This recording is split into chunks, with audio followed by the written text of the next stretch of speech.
saya ceritanya, apakah semua riset harus mempunyai hipotesis? Gimana itu, Mam? Iya, tidak ya. Iya. Tidak, karena tergantung tipe risetnya, Betul. tergantung riset itu ditujukan untuk apa, mau jawab pertanyaan apa gitu. Ya, betul. Maka hipotesis itu kan bagian dari pendekatan. Persis, ya. Jadi kalau ternyata risetnya memang bertujuan untuk pembuktian teori misalnya, maka hipotesis menjadi penting. Atau pembuktian model. Pembuktian model, maka hipotesis kemudian diperlukan. Betul. Gitu. Jadi risetnya untuk menjelaskan atau untuk memprediksi misalnya, itu kan berarti pembuktian ya. Pembuktian untuk untuk menguji ya. Untuk menguji, betul. Untuk menguji. Ya. Nah, hipotesis itu apa sih sebenarnya? Hipotesis kan jawaban sementara. Betul. Nah, sebenarnya di penelitian tuh ya kalau selama ini kan kalau pendekatannya positivis ya Pak ya. Ya. Itu kan positivis itu kan mengacu pada literatur-literatur yang sudah ada. Betul, dan di sana harus ada variabel. Hubungan antar variabel kan. Ya, ada asumsi. Ada asumsi. Gitu. Nah, peneliti kemudian harus memilih. Ya. Dia menggunakan asumsi yang mana. Betul. Nah, itu yang kemudian di kepala dia ya, nih. Di benak peneliti punya jawaban sementara. Betul. Dan itu berbasis teori. Tidak asal seperti itu.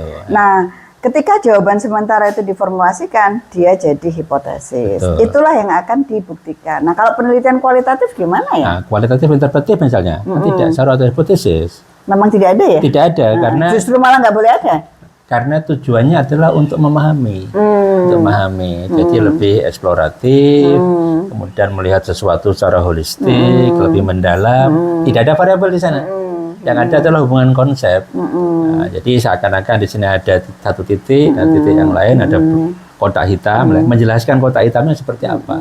Kok bisa dari kondisi seperti ini menjadi kondisi seperti ini. Nah, berbeda dengan yang positivistik kan, mengandaikan hubungan antar variabel. Jika A naik, B naik, maka P naik, kan? Jika A turun, B turun, P turun. Jadi ada hubungan sebab akibat antar variabel, dan itu tidak berlaku untuk penelitian interpretif yang selama ini menggunakan pendekatan kualitatif. Induktif. Meskipun kualitatif juga bisa digunakan untuk penelitian positivistik. Betul. Tapi biasanya dikuantifikasi ya, Betul. Nah, dan setiap pilihan itu akhirnya punya implikasi. Implikasinya terkait nanti metode pengumpulan, teknik pengumpulan datanya seperti apa, bahkan sampai nanti bagaimana validasinya, kemudian reliabilitasnya, itu juga berbeda. Termasuk juga sampai ke generalisasi dan lain-lain. Jadi pilihannya apa? Tergantung dari pertanyaan penelitian. Ketika pertanyaan penelitiannya adalah terkait dengan apa misalnya, maka bisa jadi penelitian positivistik kuantitatif lebih tepat.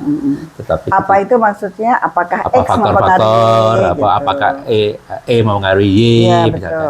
Tapi ketika pertanyaannya mengapa atau bagaimana, pendekatan interpretif, kualitatif tampaknya pilihan yang terbaik. Jadi banyak tradisi, banyak madhab dalam penelitian, dan itu perlu dikuasai.